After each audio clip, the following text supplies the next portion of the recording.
Hi, I'm Mike Dilger, Froglife's patron. Froglife is a national charity which focuses on the conservation and protection of reptiles, amphibians and their habitats.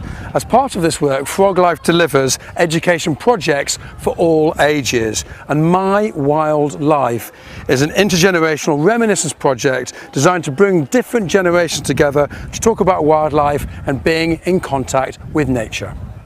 In 2011 and 2012, Froglife delivered sessions in Peterborough, London and Glasgow, bringing community groups together from all different ages to share their childhood memories.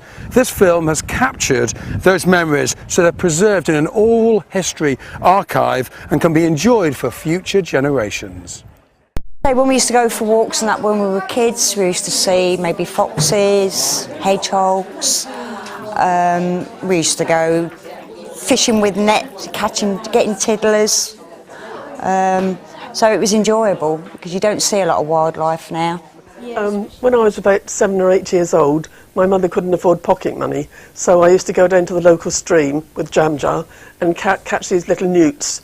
And if it was a brown one, I got a penny for it, and if it was a coloured one, I got tuppence for it, and I did quite a good little trade in that. I don't really know whether this is a wildlife memory, but it's one of my main memories from being out in the garden. My grandparents used to babysit for me at weekends because both of my parents worked, so I would spend most of my time in the garden with my granddad because the last thing I wanted to do was tidy my bedroom or, as my gran liked doing with me, curling my hair and putting me in little frocks. So I would rush out into the garden, and then when I got bored helping my granddad, I would venture towards the pond, which I used to love and all children love, and I used to sit there and pull out all the blanket weed and hang it all over the ornaments to make a lovely fairyland. And while I was doing that, the first time I did it, I found lots of dragonfly nymphs, which I was a bit frightened of, but then my granddad explained what they were, and then I became obsessed with them, and I used to take in the skins that you would find where the dragonflies had broken out and they were stuck to the iris leaves. So my granddad didn't appreciate me hanging the blanket weed everywhere, but I thought it looked pretty. Well, in the wartime, my vegetables were very scarce, and the idea was that you tried to preserve what you got. And so my mum bought us each a butterfly net to catch the cabbage butterflies. And but we would go into the fields with this net, but most of the time we'd wait till one had landed on a cabbage, and then we'd pick it up by its wings and put it in a jam jar.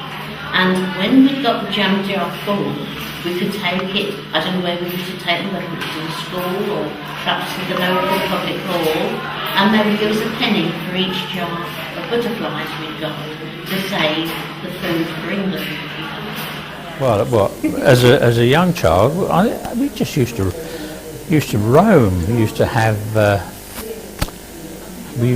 dens that you made.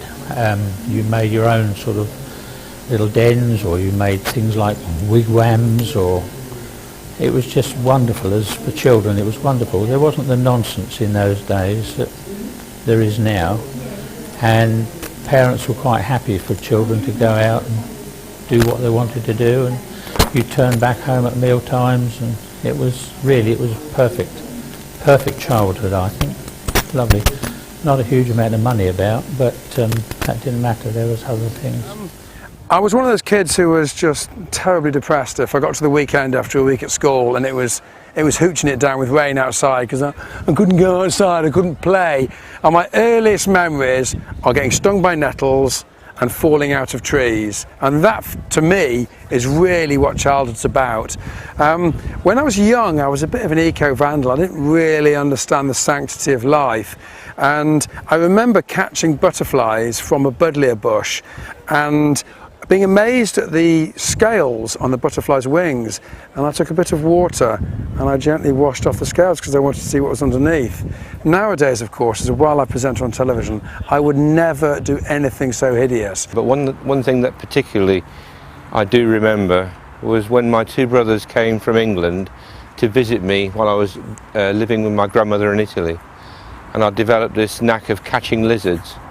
which you have to be quite quick to catch a lizard. They're very fast, and I was able to catch lizards and show them to my brothers.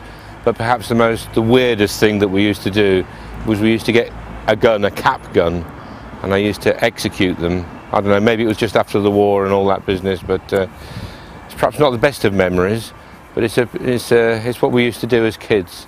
You know, we used to imprison them in matchboxes and then get them out, and quite strange to see it, you know, something that had been living and then to be dead. But perhaps my better memories are of taking my younger brother to a pond at Thorpe Hall. This is in England now, and the pond had been derelict for such a long time.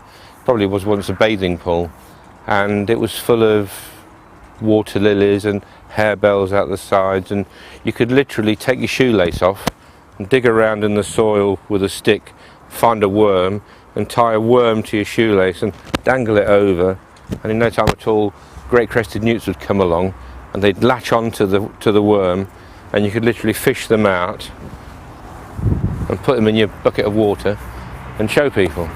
So there's two memories of wildlife, one in Italy and one in England. One of our little escapades was to go out and gather up from the ponds, gather up from frog spawn, put it in the jam jar, take it home, and put it in a basin, water, make sure it stayed wet, with a great big stone in it. I don't know, well, maybe that was to stop the basin, but anyway, just leave it, and eventually the tadpoles emerged, and they went swimming around, and we watched these, and the tadpole tail disappearing, and then what happened? What does a tadpole turn into? Frog. A frog.